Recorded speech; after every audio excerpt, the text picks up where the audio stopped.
Cheers. Welcome back to Terracotta Studios. This is episode 2, and we're going to jump right into it. So I thought that this week it'd be a fun opportunity to just kind of talk about, a bit of the creative process. The creative process shouldn't rely on moments of epiphanies and inspiration. You really have to be disciplined about it, and I'm finding that's true more so now than ever. Back when I was in my 20s in art school, the creative energy just kind of like flowed like an infinite resource. And, I worked really hard. I really, hustled to kind of get good at, where I wanted to be, get good at design and illustration. And really, I took on as much work as I possibly could. And that was really good for learning. But what happened to me was that led to a lot of burnout. So I would say that, my 30s have been a process of, trying to figure out how to manage that burnout and how to avoid burning out again. When you're doing something that, you ostensibly love, like art and creativity, it's really easy to kind of overload yourself and really kind of take on too much. I work a full-time job.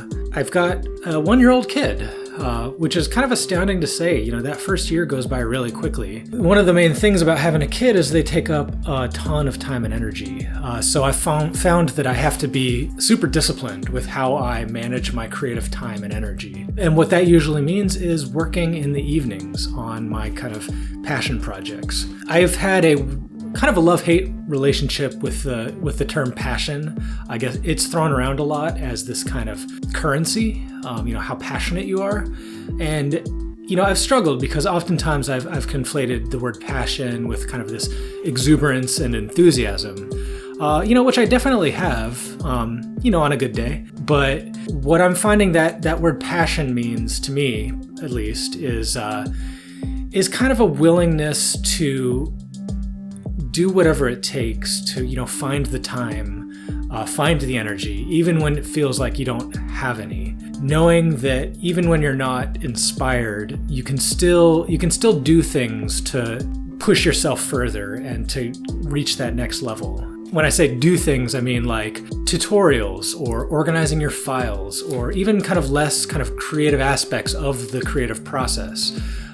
Especially with music production, I'll just, arrange my samples or organize my folders or work on some mixing techniques that maybe don't rely on this sort of like super high intensity level of inspiration, but they kind of still keep you in that thought process. They keep you in that mindset. So what I found is like, even if I'm super tired at the end of a long day of work and then, after the kids gone to bed, I still try and find about an hour to just work on some songwriting, some mixing techniques, some sound design, illustration to accompany my music. A big part of why I wanted to jump into music was, to give my visual art some purpose. I make visual art to make music to, and vice versa.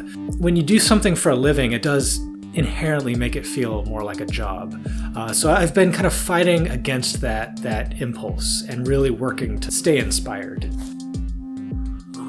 What I'm trying to say here is like, you have to be the one that pushes yourself forward. A job's not going to do it for you.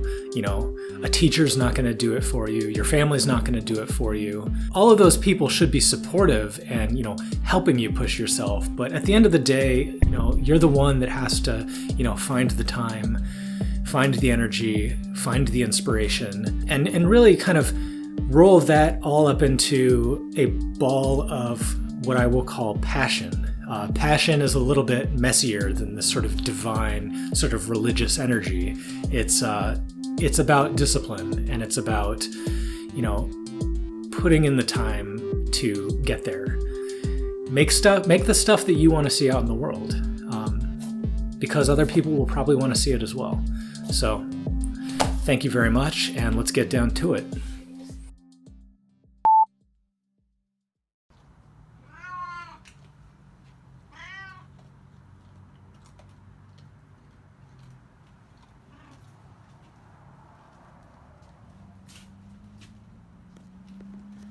Come here.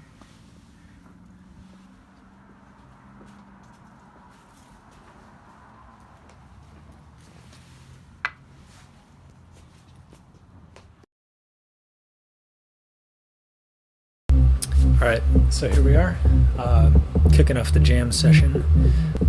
So I guess most of what I make is probably considered house music, but this one is something I'm really having a lot of fun with. It's more of like a kind of deep bass dub exploration, kind of like a beast lurking under the surface of the water. I've got the bass coming out of the monosynth, and it's a little bit of a different style, more inspired by like Shackleton or something like that, but let's get going.